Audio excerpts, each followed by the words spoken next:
Alright guys, we got some big 32-inch carnivores on 14-inch MSA wheels for this UFORCE 1000. And if you know anything about tire fitment on the UFORCE 1000, you know that 30-inch carnivores, they actually rub with stock suspension because of the width. But we're going to be able to fit 32s because there are forward offset A-arms. We're going to show you how to install the A-arms as well as the heavy-duty tie rod kit that is now included in the kit. When you order the A-arms, you're going to get all this. So a nice total replacement of the tie rods, heavy duty tie rods. They're going to be super strong and match the strength of your new A-arms. All right, so we got our wheels off and we just wanted to show you a few step-by-steps at the beginning. You do want to go ahead and disassemble some of the front end, that front fascia there, 2 in the grill, 2 on the outer edges, and that's it. 10mm bolts. Just take them off. Remove that. We're also going to remove the front bumper. 15mm bolts.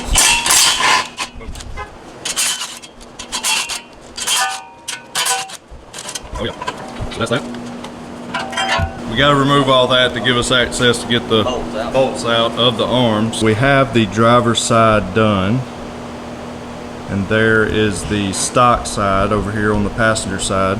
And we're going to take you step by step on how to install these arms. But before we do that, I kind of wanted to show you some of the advantages and the differences between the stock OEM arms and these Moorhead Off-Road arms that we have here at Main Street Cycle for your CFMOTO UFORCE. Heavy duty tie rods, these are beasts, and they're longer, and they're got bigger threads, longer thread section there, so that you can get all the adjustment that you need, and those are going to hold up to any abuse you throw at it, as well as these arms. You got higher arched A-arms, you have lift built into it. You also are forward offset. You know, you can't even fit a 30-inch carnivore on the OEM suspension because the carnivore is wide and it'll cause some rubbage up in that area. We're going to put 32s, but that's beside the point. You can put what you want on it. All right, I'm going to just lay these here in the toolbox. But here is the OEM tie rod end. Here is the aftermarket heavy duty ones that we have here at Main Street Cycle, and you can see just how much bigger, how much thicker these are, and you got more thread, but also the heavy duty tie rod, and I'll show you that. This is the end that goes on the rack and pinion. Here's a OEM tie rod. Boom, that is a monster.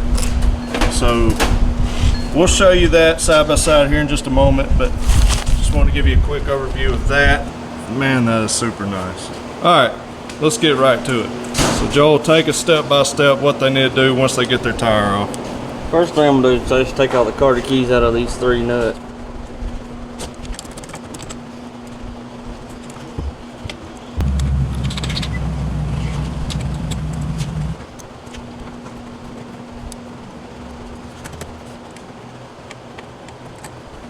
So once you get your cotter pins out, we're going to actually put new ones in, and we're going to loosen these nuts up.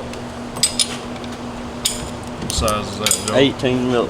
18mm. All 3 of them on. Take the key off here. 15mm bolts on the brake caliper. Make sure you don't take these off, because then you still got to take the ones I'm taking out. But it'll all come off together as long as you take the ones back here off.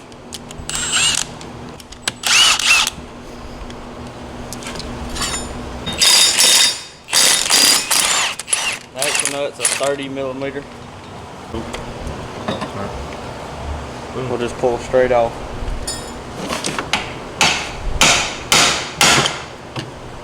What I did there is hit directly here on the side of your actual spindle or hub.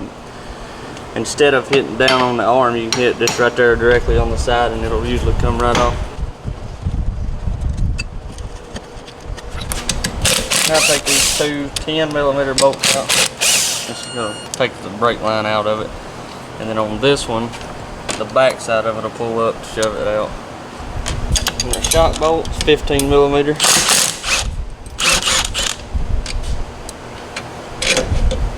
A-arm bolts, a 15mm bolt, 18mm nut.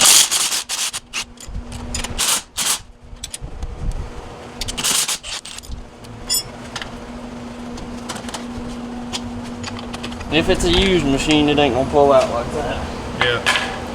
Yeah, keep that in mind. This is a new machine that we're doing a build on, and your used one is probably going to be a little difficult. You're going to have to fight it a good bit. Alright, bushings, like I said, this is a brand new unit. They pull right out. Yours, you're going to have to fight it, but you don't want to chew them up. And this is the part where, you know, if you've been running yours, put a lot of miles on yours, you might want to take advantage of this time and just buy new bushings from Main Street Cycle. You can go to the OEM parts tab and get those ordered, and I'll put a link in the description for those if you would like to get those. Alright guys, so I just want to show you before we press in our ball joints the difference between the stock OEM and these bad boys here. They're absolute monsters, and you'll see once you get them out of the package how much bigger and stronger these are. Anyways, yeah, big dogs. Then we'll also get our grease fitting installed, like Joel's doing there. What size are those? 7mm. All right, so now we got our ball joint pressed in. We've got our bushings and tube in, and just simply put it back together. So we got our upper in. Go ahead and put the shock in.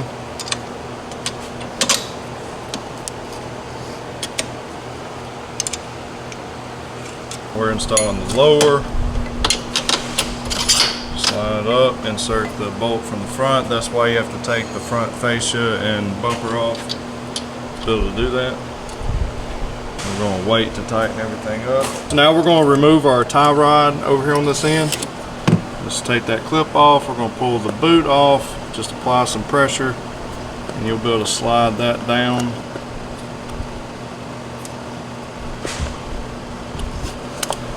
Pull that down and off. Now we're going to turn it all the way to left, which will shove it out. Yeah, right. Shove this end out. Joel's going to remove the axle. Again, that's a lot easier on a brand new unit, just to give us more elbow room in here. It's just using a crescent wrench on this one. Just break that loose, and then you should be able to twist that right off, unthread it, and take the whole tie rod off. That's that. We're going to thread the new one back into there. We're going ahead and taking this tie rod end off as well. That way we can slide the OEM boot off, because you're going to need that boot. We do have to slightly modify that boot so that it'll fit on the bigger, heavier duty tie rod. So all we have to do is just cut the end of that part, the skinnier part of the boot off, and once we get that off, it'll fit right on the other side. Now that we're going back with our heavy duty tie rod, we've got our 10mm bolt here that goes into the end of the inner tie rod. We're going to go ahead and fit the boot on. It just shoves all the way up on there. It's got a spot that holds it. Then you put a zip tie on it. That's what they come with from the factory. Let's see if I can, yeah, right up in there. And then you Maybe shove the whole boot up on there. Just stretch that part of the boot on the inside, and then we can thread this up. Do you tighten that all the way down? I did, but you may have to adjust it. Well, I'll show you in just a second on how the tie rod goes on here. So it's very important the angle that you put that at. So like Joel said, he'll show you that in just a moment. So he's going ahead and lining everything else up. Put the axle back in. Threading up our upper and lower ball joint. We've got our lower shock mount. Got it all bolted up. But nothing's tight yet, right? Everything's loose. Everything's loose. Just got everything started.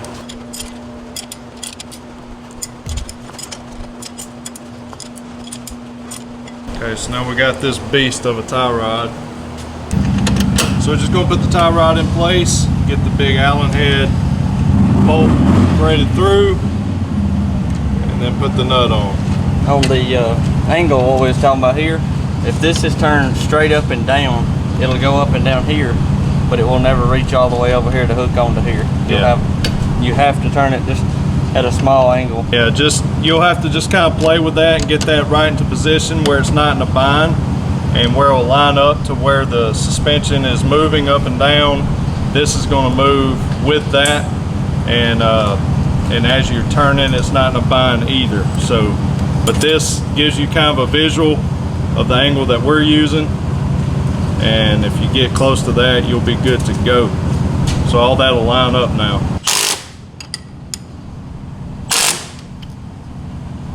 Joel is tightening up all the A-arms now. All right, 8mm Allen head, and what size ring? 19 on the nut.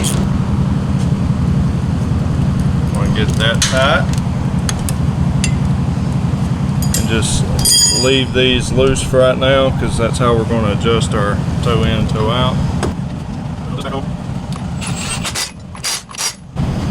All right, now we're going to assemble our brakes. Just line those two bolts up.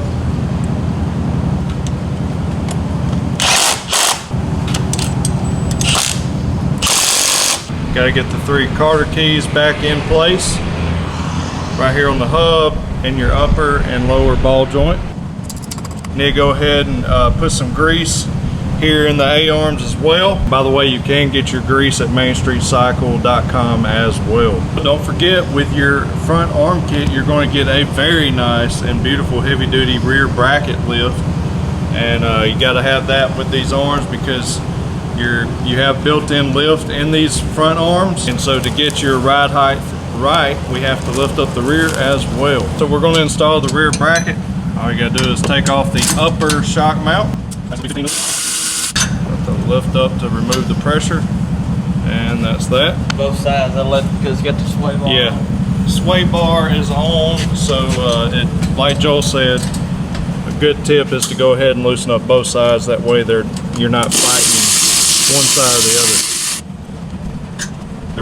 other. And this is going to go in the original shock mount location, and and you have all the hardware you need in the kit for the rear. The bottom's a little tricky. You might have to get somebody to help you hold the tire up just a little bit.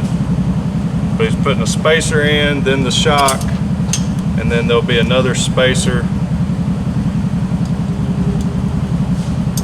and then thread the bolt on through, and then put the nut, and that is installation right there. You tighten everything down.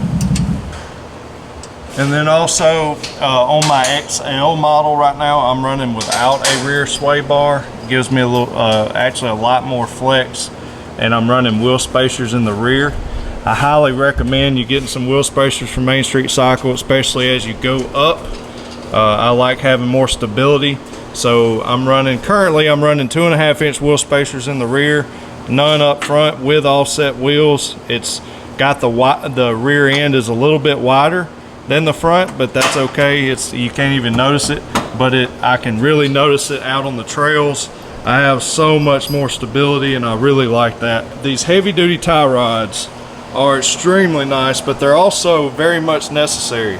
So at the beginning, when we tried to put bigger tires on it with our A-arm kit, there just was not enough thread left in the tie rods to be able to get a safe amount of thread in the tie rod to adjust your toe in and toe out to a safe riding position. You would have to have toe out in order to get enough thread to not have to worry about it, and that's just not a good idea.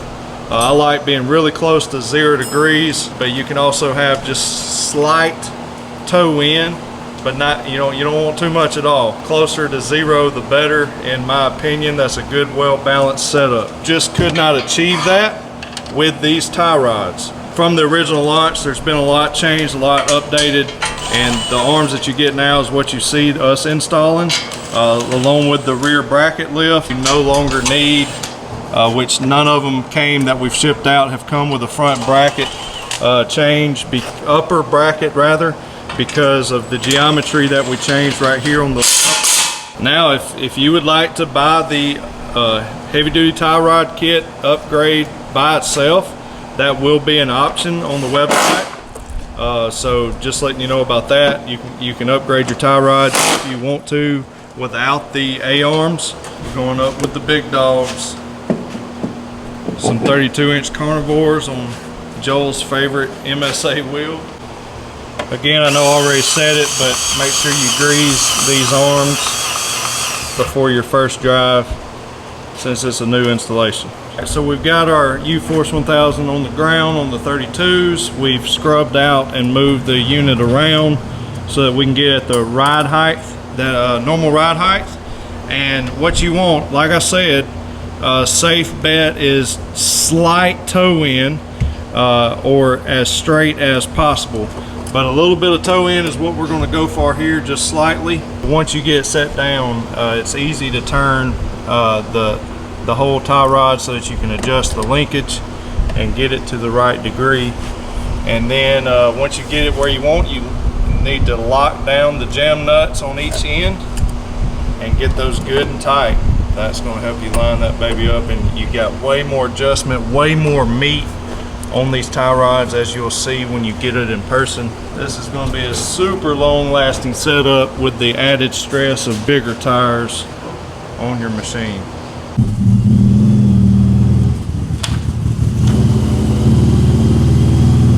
Oh, that looks tough. 32s on a UFORCE, that's why I'm running on my XL, and it looks excellent.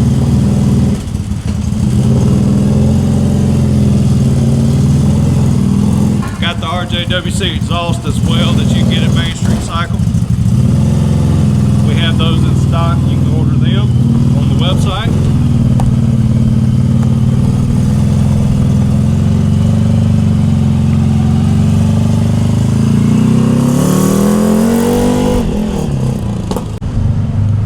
Of course, we have not installed the wheel spacers yet, so the rear tires are tucked in a good bit. They're actually tucked in just a little over 3 inches.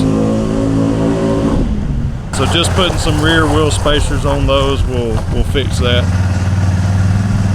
You can get your wheel spacers that match up perfectly for your CFMOTO hub at Main Street Cycle.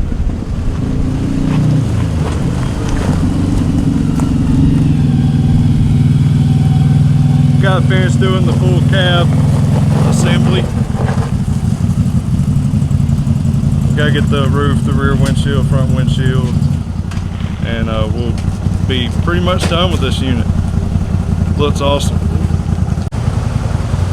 All right, ladies and gentlemen, that's going to do it for this video. I hope you enjoyed the install video. So look, if you're having any doubts on ordering it and if it would be worth it, I think it is. I believe it is an awesome setup to run 32s on your UFORCE 1000. You can fit bigger, but I believe this is the perfect setup. It looks awesome, and it's going to last you a long time with this particular setup. The heavy duty arms as well as the heavy duty tie rods, not going to have to worry about anything. Got a really nice rear bracket lift that comes with it as well. So remember, again, mainstreetcycle.com, get yours ordered. You can get black or silver. If you really want to powder coat your own color, you can also get the bare metal as well. But anyways, you can go to mainstreetcycle.com, get yours ordered today, and you'll be happy, man. You'll be happy. And as always, you can get any CFMOTO accessory made at mainstreetcycle.com. So again, hope you enjoyed it, guys. God bless you. As always, remember to keep it real. We'll see you in the next one.